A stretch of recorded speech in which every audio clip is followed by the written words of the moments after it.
Everyone, इस video में हम इंडियन लॉजिक के दो प्रमाण उपमान और शब्दा के बारे में डिटेल में स्टडी करेंगे। तो सबसे पहले हम उपमान की बात करते हैं। उपमान को कंपैरिजन भी बोला जाता है। कंपैरिजन करने का मतलब है तुलना करना, किनके बीच। तो इसके लिए हम इसके वर्ड के कॉम्बिनेशन को समझते हैं। उपमान दो वर्ड से बना है, एक को बोला जाता है उपा, दूसरा मतलब होता है माना। उपा मतलब होता है सिमिलरिटी, जिसे आप समानता या फिर सादृश्यता भी बोल सकते हैं, और दूसरा माना मतलब होता है नॉलेज या कॉग्निशन, और नॉलेज और कॉग्निशन मतलब होता है ज्ञान। यानी अब मैं इन दोनों को जोड़ के अगर डेफिनेशन बनाऊं तो आप कह सकते हैं ऐसा ज्ञान जो कि सिमिलरिटी पे आधारित हो, दो वस्तुओं के बीच समानता पर आधारित हो, उसी को उपमाना कहते हैं। और इसी के बेस्ड मैंने यहाँ पे डेफिनेशन लिखा है कि the knowledge process from similarity between the two object. यानी दो वस्तुओं के बीच कंपैरिजन करने के बाद अगर आप किसी ऑब्जेक्ट के बारे में नॉलेज गेन करते हैं, उसी को उपमाना कहते हैं। ये तो हमारा डेफिनेशन था। अब हम इसे किसी रियल लाइफ एग्जांपल से समझते हैं। आप किसी अननोन फ्रूट्स को नहीं जानते, लेकिन जब आप उसे खाते हैं, खाने के बाद आप बोलते हैं इसका टेस्ट तो मैंगो की तरह है। तो अब मैंगो को कंपेयर करके आपने उस फ्रूट के बारे में कुछ ज्ञान प्राप्त किया, और इसी ज्ञान प्राप्त करने के प्रोसेस को उपमाना कहते हैं। तो अब बात क्लियर हो गई। अब आइए सेकेंड टर्म्स हमारा कि टर्म्स ऑफ उपमाना, कि उपमान को जानने के लिए या फिर हमारे क्वेश्चन के पॉइंट ऑफ व्यू से उपमान के दो टर्म्स होते हैं। पहला होता है उपमा, दूसरा होता है उपमेय। चूंकि उपमाना के अंदर हमें पता है कि एक ऑब्जेक्ट का कंपैरिजन हम दूसरे ऑब्जेक्ट के साथ करने के बाद हम कुछ नॉलेज ज्ञान करते हैं, प्राप्त करते हैं। तो पहले ऑब्जेक्ट जिसे हमें कंपैरिजन कराना है उसी को उपमा बोलते हैं, या फिर वो सब्जेक्ट जिसको आपको कंपेयर कराना है। ठीक है। दूसरा होता है उपमेय, जिस ऑब्जेक्ट से हमें कंपेयर कराना है उसी को आप उपमेय या फिर कंपैरिजन ऑब्जेक्ट कहते हैं। अब ये बात समझ में नहीं है तो एक एग्जांपल लेके देते हैं। जैसे मैं लिख देता हूं कि कोई एक ऑब्जेक्ट है जिसका फेस लाइक अ मून। मैंने एक सिंपल सा एग्जांपल लिया कि फेस लाइक अ मून, यानी चांद के समान मुखड़ा, चांद के समान चेहरा, कि कोई एक ऑब्जेक्ट है जिसका जो फेस है वो मून के समान है। तो यहाँ पे जो फेस वर्ड है, यही फेस वर्ड आपका उपमा हो गया। क्यों? क्योंकि मैं इस फेस को कंपेयर करा रहा हूं। तो जिस ऑब्जेक्ट को कंपेयर कराना होता है उसको आप उपमा बोलते हैं। क्लियर है? अब देखिए, अब यहाँ पे किससे कंपेयर करा रहे हैं हम? मून से। तो इसी को कंपैरिजन ऑब्जेक्ट या फिर उपमेय कहते हैं। तो ये दो पॉइंट हमारे क्वेश्चन के पॉइंट ऑफ व्यू से काफी इंपॉर्टेंट है कि हमारे सिलेबस में इस तरह का एक वाक्य दे दिया गया हुआ है, नेट में पूछा जा चुका है और आपसे पूछा गया बताइए इसमें उपमेय क्या होगा। तो हमें इन दोनों टर्म्स को ध्यान में लेके चलना है। क्लियर है? अब आइए नेक्स्ट, अगर मैं बात करूं कि हमें पता है कि इंडियन लॉजिक में, नाव्या और न्याय स्कूल ऑफ लॉजिक में हमारे पास बहुत सारे लॉजिक है, जिसमें मीमांसा है, वेदांता है और भी सारे लॉजिक है। लेकिन मीमांसा लॉजिक के अकॉर्डिंग उपमाना को एनालॉजी बोला गया है। ऑल्दो एनालॉजी मतलब भी सादृश्यता होता है। जब मैं आपको कोडिंग डिकोडिंग पढ़ाऊंगा उस केस में एनालॉजी को मैं बताऊंगा। तो यानी मीमांसा लॉजिक के अकॉर्डिंग उपमाना को सादृश्यता बोलते हैं। तो ये भी पॉइंट आपके थ्योरेटिकल पॉइंट ऑफ व्यू से इंपॉर्टेंट है कि इससे क्वेश्चन बनाए जा सकते हैं। तो ये आपका डिटेल एक्सप्लेनेशन था उपमाने का। अब हम पढ़ते हैं शब्दा के बारे में। देखिएगा, अगर मैं शब्दा की बात करूं तो शब्दा को वर्बल टेस्टिमोनी बोलते हैं, और अगर मैं इसको ब्रेक करूं तो ये होता है वर्बल नॉलेज। यानी अब वर्बल मतलब होता है ऐसा नॉलेज जो कि शब्दों में लिखा गया हो, वाक्य में लिखा गया या किसी लैंग्वेज में लिखा गया हो, उसी को वर्बल नॉलेज कहते हैं।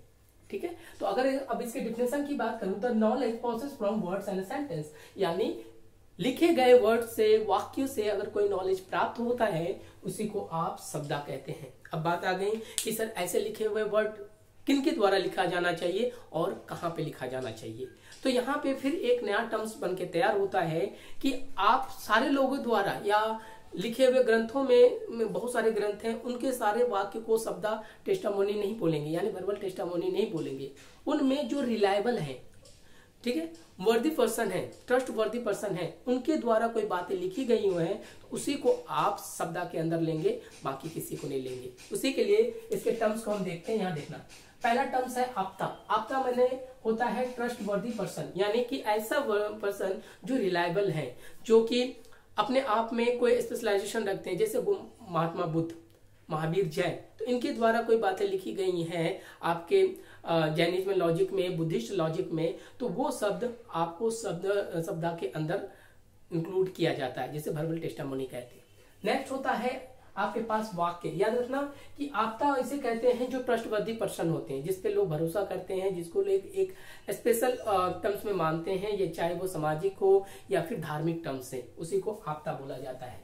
जैसे इसके अंदर आप वो उन साइंटिस्ट को भी ले सकते हैं जिनका एक्सपेरिमेंट पूरा यूनिवर्सली वैलिड है, जैसे न्यूटन, आइंस्टीन, वो सारे लोग हो जाएंगे। क्लियर है। और गौतम बुद्ध, महर्षि जो हैं, महर्षि गौतम, चाणक्य, चारवाक, वो सब आपता के अंदर आएंगे। नेक्स्ट है हमारे पास वाक्य। वाक्य आपको नॉर्मली पता है कॉम्बिनेशन ऑफ वर्ड होता है which have a meaningful sense, यानी शब्दों का समूह जिसके एक अर्थ हो, उसी को आप वाक्य कहते हैं। यानी शब्द के अंदर वाक्य का होना कंपलसरी होता है जो कि कोई मीनिंगफुल सेंस रखता है। और लास्ट होता है हमारे पास word have a some meaning, यानी कि जिसका कुछ मीनिंग होता है उसी को वर्ड कहते हैं।